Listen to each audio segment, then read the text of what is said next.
Welcome to Dodgers Daily. I'm Casey Porter. I'm so glad that you decided to tune in. Hey, today we have a very, very, very special guest. The minor league pitching coordinator in the Dodgers system, Robhill, joins Dodgers Daily. So, hey, Rob, thank you so much for joining. Yeah, Casey, thanks for having me, man. Really glad to be on the show. Yeah, no doubt. Okay, so let's start at the very beginning, and this is really a cool story. You know, you were a guy pitching in college, and you know, you're sitting, maybe 81, 82, 83, somewhere in there. And like all college pitchers, like all high school pitchers, looking for a way to increase your velo. So you go to this place called Driveline, and all of a sudden your velocity starts increasing. So take us through that whole story.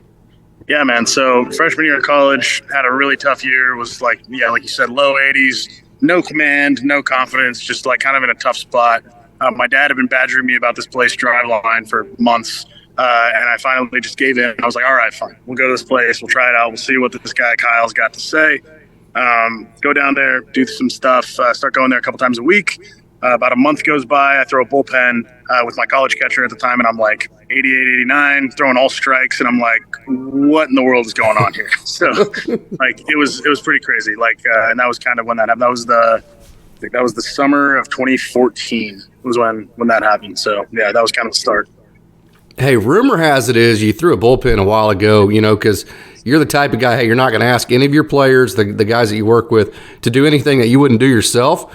Rumor is that you know, you're in shape and you're hitting 95 the other day on the radar. Is that right? The other day, no. A couple years ago, yes. A couple years ago. Still, let me think. I think last spring training, I was running up to like 91, 92. I could probably do that still. But like, yeah, we're trying for one more last push. We'll see if we can get back to 95, and then I don't know if I can throw that much longer. Of course, I know you started communicating with Brandon Gomes whenever you were working at Driveline, so you know you kind of got that communication line going. And the Dodgers are super cool because they're always looking for the next best way to do things. So if you have a situation like Driveline to where it's working, the Dodgers, they don't care if you play professional ball or whatever your situation is. If it can help their players, they're going to do it. So talk about, you know, eventually working for Driveline and how that ended up for you. Yeah, so after I had trained at Driveline a bunch of summers in a row, off seasons, et cetera.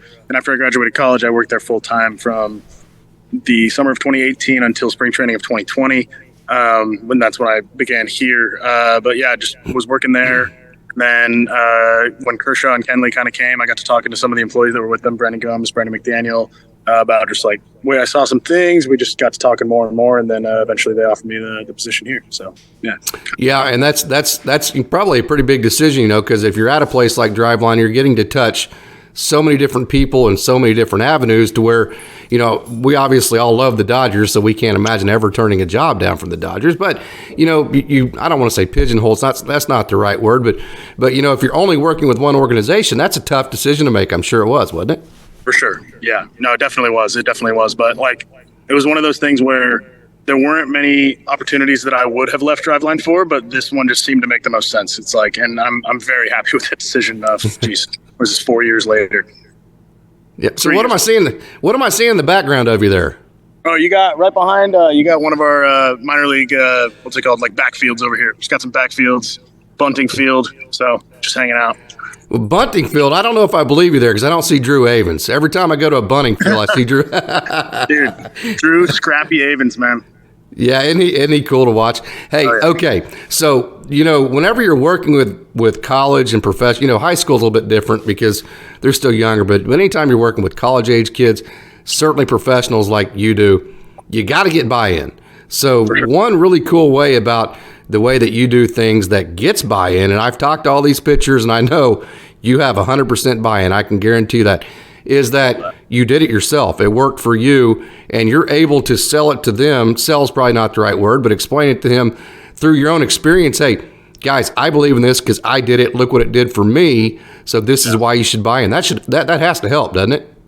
Yeah, and it ended up kind of working out that way. Initially, I didn't really think about it from that frame. It was more so like, okay, how are these guys? It kind of was, but it wasn't like, how are these guys going to listen to me? Yeah. It's like, okay, I know how to get to 90, right? I know how to get to 90, but like, I have no idea how you train someone to go from 90 to 95. Like, I got to figure that out. I got to figure that out for myself. And if I can do it because like I'm not supposed to throw hard. Like I have a shoulder that doesn't really work that well. Like I'm really hypermobile. Like I probably shouldn't be able to create enough like force and tension to like throw hard. And so it's like, all right, if I can figure out how to do it, then these guys who are actual good athletes, like it should be a lot easier for them. So that was kind of the basis of the whole thing. But yeah, I would say it definitely helps.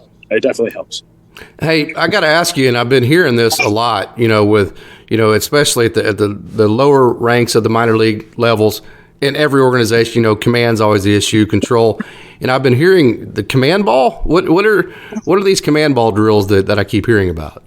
Yeah, so I mean, with at Driveline has like the differential command balls, right? So different sizes, different weights, and it's just something we've been experimenting with, kind of trying to see if they help actually train command. Like they're called differential command balls, but I'm not sure that. So we've just been trying like basically different means of like trying to train command, because it's one of those things where it's like, oh, you can't train command. It's a God-given skill, and it's like, all right, well, I mean, maybe, but like let's find out, Yeah, okay. So another really cool thing about this, and if you can't tell, I'm super, super impressed and super, super excited to get to talk to you about this. But one really cool part of it for me and getting to talk to these guys is that, you have this rigid structure and you have this system that you want these guys to be underneath, but then somehow you guys have figured out how to allow each pitcher to just be the best version of them. So that is super cool.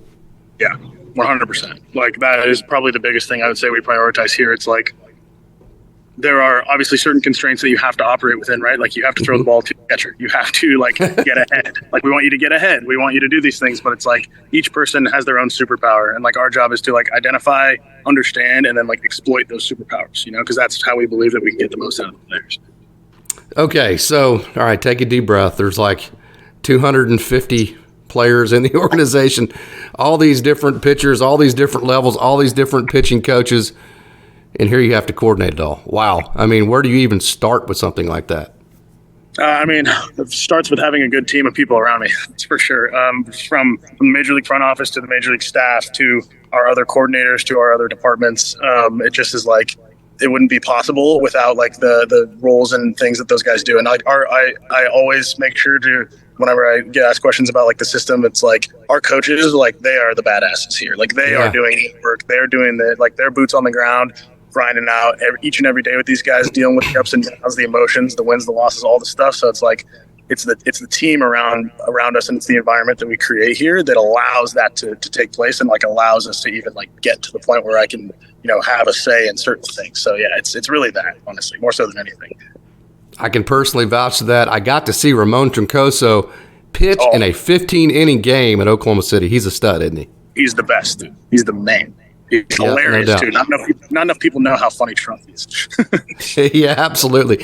Absolutely. Yeah, I think the way he put it, hey, I love baseball, but not necessarily for 15 innings in one day. It was kind of funny for that big. I also got a chance to talk to Duran Olinger and Dave Anderson, Ryan Dennick. But the cool thing about this, they all coach together like on the same team at Rancho. So the handoffs, like a Nick Nastrini, when he gets handed off, or Gavinstone, who jumps 3 levels, he's able to do that because it's totally seamless. Exactly. And like it also helps when like during our off season we have the complex open to the guys, right? So there's some guys who, and Dennick lives here, I live here, some of our other coordinators and coaches live in Arizona. So they come in, the players come in here, and then it's like, okay, those guys might go up the levels, but it's like, oh, I was with him the entire off season. I know exactly like he's working on, I know the dude, we built a relationship. So yeah, like you said, just so much more seamless. It's also an interesting mix because, there's some players that love the analytics. They can't get enough of it. They eat it, they drink it, they sleep it.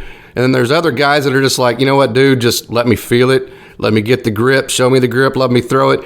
So you're working with all sorts of different dynamics based on each guy, right? 100%. 100%. Yeah.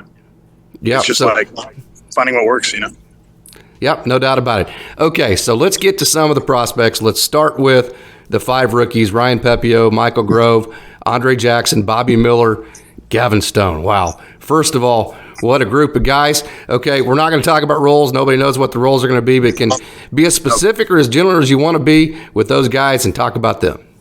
Yeah, so I mean, geez, it's a pretty crazy group to just even think about. It's like, holy smokes, like we're very lucky, I think, to be involved with these guys' careers, especially as like they're just getting going here in the big leagues.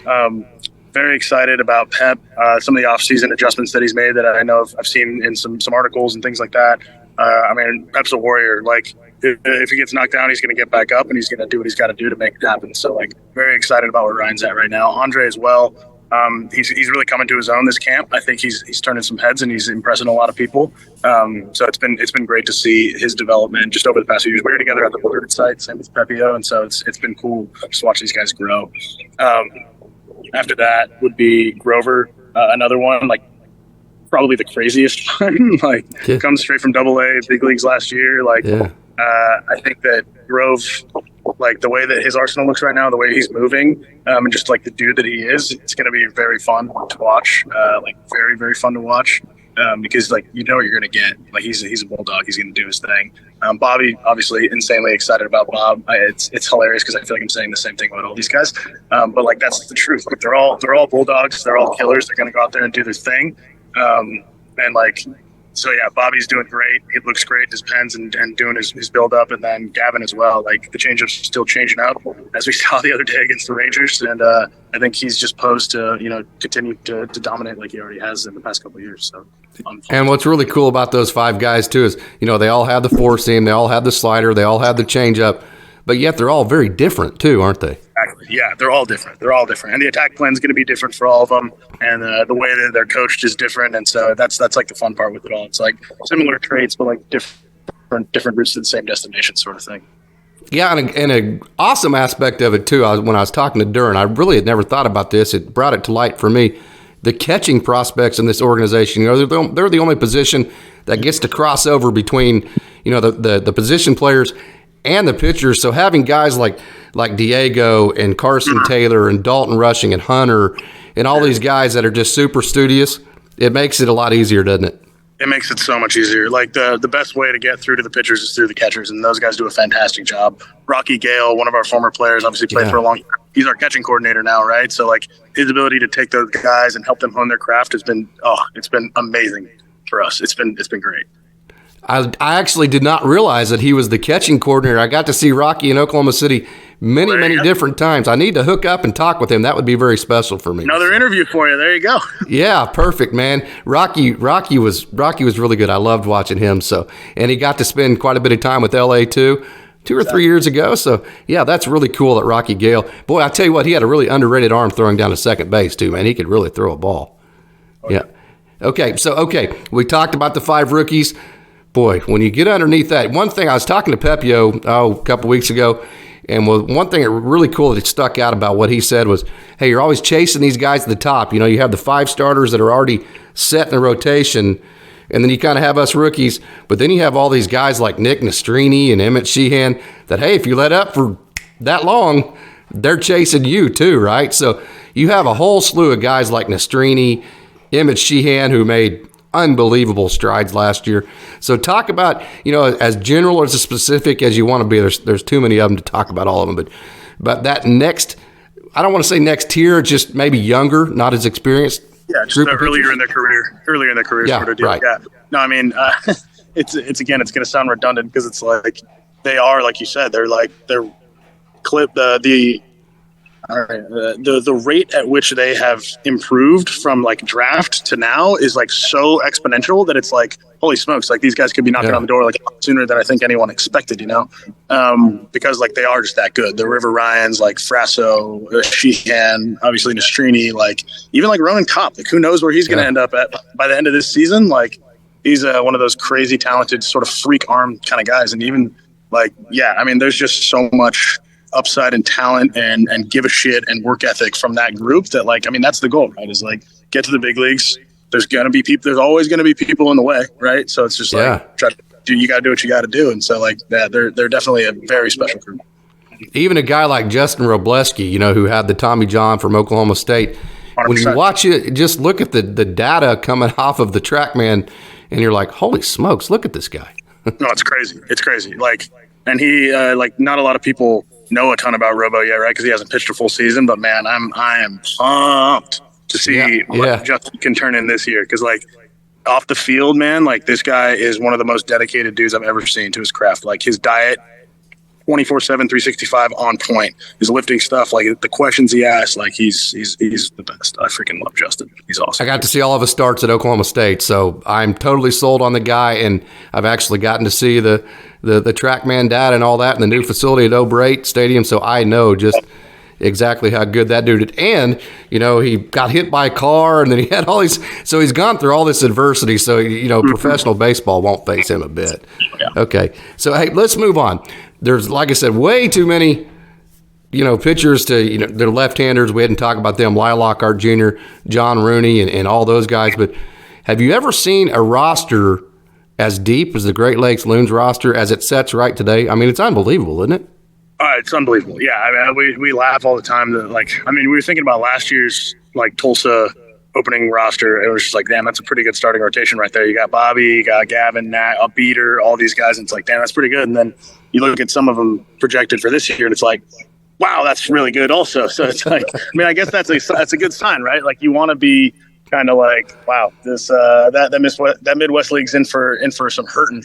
Hopefully this year with like the dudes who are on that list. And obviously some of that's going to probably change. Who knows? But like, yeah, like you said, the what's on there now is pretty insane. Okay, I wanted to talk about a couple of relievers in specific: Mark Washington, Nick Robertson, Aaron Oceanbine, Justin Hageman, and Marshall Kozlowski. Those are the guys that are probably knocking on the door the fastest to Major League time. Yeah. So can you speak to them? Yeah, I mean, all those guys turned in really good off seasons. Like, they've shown up in shape and looking really sharp.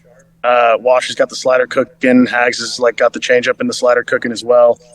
Marshall is tinkering around with a little bit more of a slider than like the curveball that he had been throwing in the past. Mm-hmm. So interested to see where he's at. His throw and like the way that it was coming out recently has been like a lot better than we had seen it sometimes in the past. And then Robertson, man, I mean, I'm pretty sure like the MLB thing just popped up on my phone a second ago because he just wrapped up. I think he threw 7 pitches. Like, he has really shown out, I'd say, during the early camp. So I'm like very, very excited for what the future holds for Robbie, man. Like, he's getting really good feedback from he's throwing live BP the first couple times to like Freddie, Mookie, all the guys, and they're like, damn, that was a good heater. Like, oh geez, that was a really good changeup, you know. So it's like, all right, cool. Like, I'm pumped to see where those guys go this year. Think about Nick and Wash too, but Nick, you know, his power, the guys at James Madison taught him how to use his body the most efficiently to create the most amount of power with the least amount of effort. And so it doesn't look like he's throwing hard, and then all of a sudden it's right on top of you. 100%. Mookie said something very similar to that. Like, when he faced him, I think he like grounded out on a changeup, something like that. But he was talking about the heater. He's like, man, that's got some shit on it. And we were like, what do you mean? He's like, it just gets on you. He's like, it just gets on you. It's weird. It's weird. It's weird. It is. I was like, yeah, I mean, I would agree. It is. It's very strange. Yeah. It kind of lulls you to sleep, and it's like, whoa. I've been telling people that for 2 to 3 years now. And when Mark Washington has that changeup landing in the strike zone, nobody's hitting him, period. I don't care who it is. I don't care what level. Nobody's hitting Mark Washington. No, I completely agree. When he can just like get that in there, and then like the heater's playing, slider does its thing, it's like, yeah, good luck. No doubt.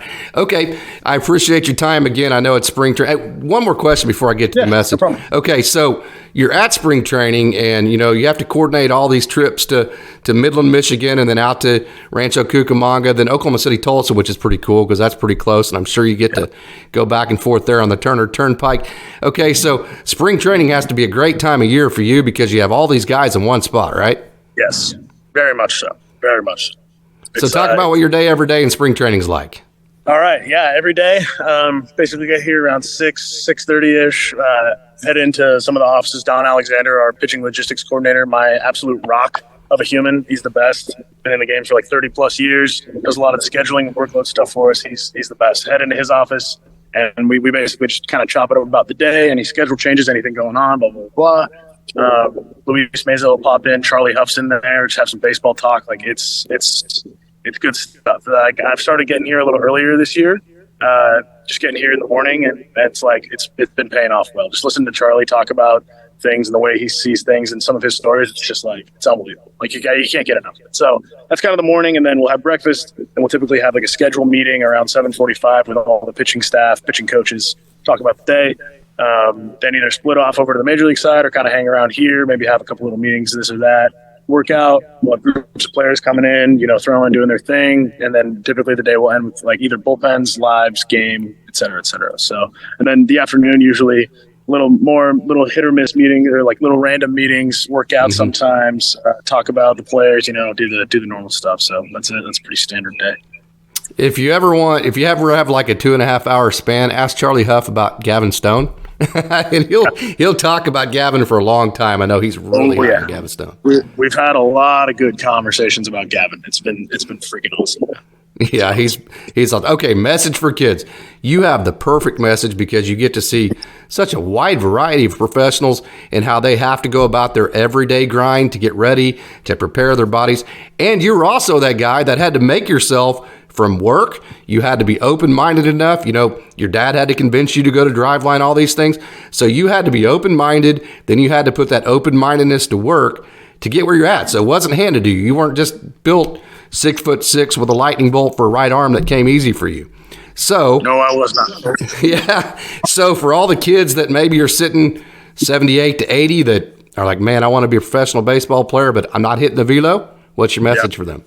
My message for them is that consistency is more important than intensity, right? Like I was a kid who I would work really, really hard, but I wasn't taking care of the basics nearly as well as I should have. I wasn't eating enough consistently. I wasn't sleeping enough consistently. I wasn't lifting enough consistently. So it was like I didn't have the bedrock, the foundation dialed in enough. And like looking back, that's really what like the biggest issue was. Like, would I play professionally? Like still like, probably not, right? But would those things have helped put me in a better position to do so? Without a doubt. So I would say like consistency. It's like, it's way more about like how much you do things, like how often you do them than like, having a crazy workout one day and then like not doing anything right the next 2 or 3. So that would be my advice. Wow, what a message. It'd be kind of like that guy that throws a no-hitter one game and then can't get through the first inning the next. You'd rather have that guy that's the same every time out, wouldn't you? Damn right. Couldn't have said it better myself. All right. Hey, man, this has been a fantastic opportunity for me to get to talk to you. Hopefully I get to meet you in person someday. Hopefully this isn't the last time I get to talk to you. I'm such a huge fan. I've been a high school baseball coach forever, and Driveline is such a cool deal. It's such a great deal for these young men to get a chance to go out and improve themselves, So, hey, Robhill, thank you so much for joining Dodgers Daily. Thank you, Casey. Appreciate it.